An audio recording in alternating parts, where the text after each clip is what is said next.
तो वित्त मंत्री निर्मला सीतारमण ने आज किस तरह से प्रवासी मजदूरों की मदद की जाएगी, किस तरह से किसानों की, रेहड़ी पटरी वालों की मदद की जाएगी, उस पर बहुत कुछ कहा। इस पर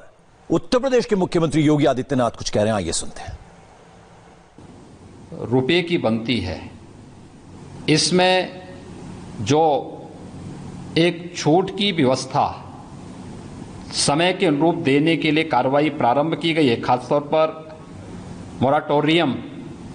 में व्यवस्था दी जा रही है। यह उन करोड़ों किसानों को राहत देगा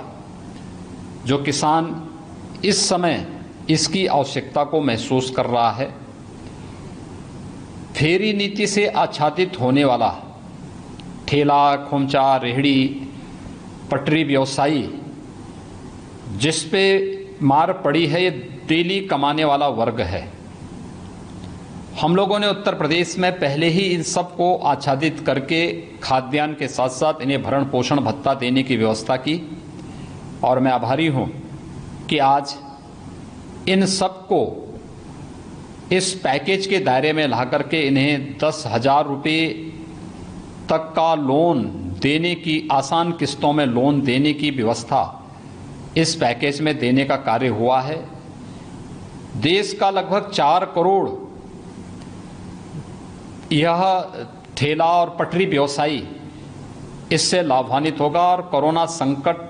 के उभरने के साथ ही उसे अपना व्यवसाय तेजी के साथ आगे बढ़ाने में मदद मिलेगी। इसके साथ ही प्रवासी श्रमिकों के बारे में जो कार्य योजना आज घोषित हुई है, एक बहुत बड़ा कार्य है ये। और ख़ासतौर पर इस समय हम लोगों ने देखा कि प्रवासी श्रमिक जब लॉकडाउन के दौरान पूरी तरह बंदी हुई है, तो उस दौरान भी जिस प्रकार का कार्य देखने को, जिस प्रकार की स्थिति देखने को मिला कि बड़ी संख्या में एक राज्य से अपने घर के लिए श्रमिकों ने जाना प्रारंभ किया, उन स्थितियों में भी हम लोग इस चीज़ को देख सकते हैं कि इन सभी के लिए 2 प्रकार की सुविधाएं, एक इन सभी की सुरक्षित खान पान, रहने की व्यवस्था और सुरक्षित यात्रा के लिए भारत सरकार ने राज्य सरकारों के साथ श्रमिक स्पेशल ट्रेन तो लगाई ही है, लेकिन साथ साथ उनके खाने, रहने के लिए भी राज्यों के साथ आपदा राहत निधि से सहयोग देने का जो प्रावधान किया है वो तो स्वागत योग्य था ही। आगामी 2 महीनों के लिए इन सभी श्रमिकों को 2 माह तक 5 किलो गेहूं और चावल तथा 1 किलो दाल देने की व्यवस्था का प्रावधान किया जा रहा है। इसको भी हम पहले यहाँ पर हम लोगों ने खाद्यान्न के पैकेट, राशन किट के रूप में उपलब्ध करवाने की व्यवस्था कर रहे थे। स्वाभाविक रूप से सर्वाधिक प्रवासी श्रमिक उत्तर प्रदेश के अंदर आया है। अब तक 11 लाख से अधिक प्रवासी श्रमिक आ चुका है। मेरा अनुमान है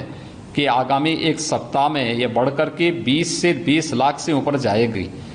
इन सभी प्रवासी श्रमिकों को भी एक नई राहत इससे मिलेगी। इसके अलावा इन प्रवासी श्रमिकों के साथ ही मिडिल क्लास के उन लोगों को, लोअर मिडिल क्लास के उन लोगों को जिनके पास अपनी आवासीय सुविधा नहीं थी, उन लोगों के लिए भी एक जो व्यवस्था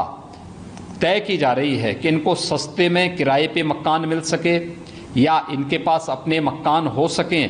प्रधानमंत्री आवास योजना की तर्ज पर जो एक व्यवस्था इसमें की जा रही है, मुझे लगता है कि देश के करोड़ों प्रवासी कामगार और श्रमिक इससे लाभान्वित होगा। साथ साथ युवाओं के लिए भी एक जो बड़ी घोषणा हुई है, शिशु, किशोर और तरुण मुद्रा योजना में लोन की व्यवस्था,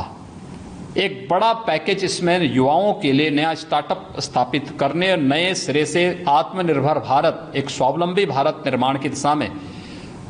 स्वदेशी को प्रमोट करने की दिशा में, अपनी ही प्रतिभा और अपनी ऊर्जा के माध्यम से हम भारत को पुनः वह गौरव दिलाएंगे जिसके लिए भारत जाना जाता था। उसके लिए जो युवाओं के लिए भी व्यवस्था इसमें पैकेज में की गई है, मैं इसके लिए भी आदरणीय प्रधानमंत्री जी का और माननीय वित्त मंत्री जी का हृदय से आभार व्यक्त करता हूं। मुझे विश्वास है कि कल एमएसएमई सेक्टर और पावर सेक्टर के लिए जिस प्रकार की घोषणा हुई, और आज ही उत्तर प्रदेश में हम लोगों ने 56,000 से अधिक लोगों को एमएसएमई सेक्टर से जुड़े हुए लोगों को 2002 करोड़ रुपए का लोन वितरण किया। ऐसे ही ये जो घोषणा आज किसानों के लिए, फेरी नीति से आच्छादित होने वाले पटरी व्यवसायियों के लिए, इसके साथ ही जो हमारे यूथ हैं उन लोगों के लिए और प्रवासी श्रमिकों और लोअर मिडिल क्लास के लिए जो घोषणा हुई है, ये स्वागत योग्य।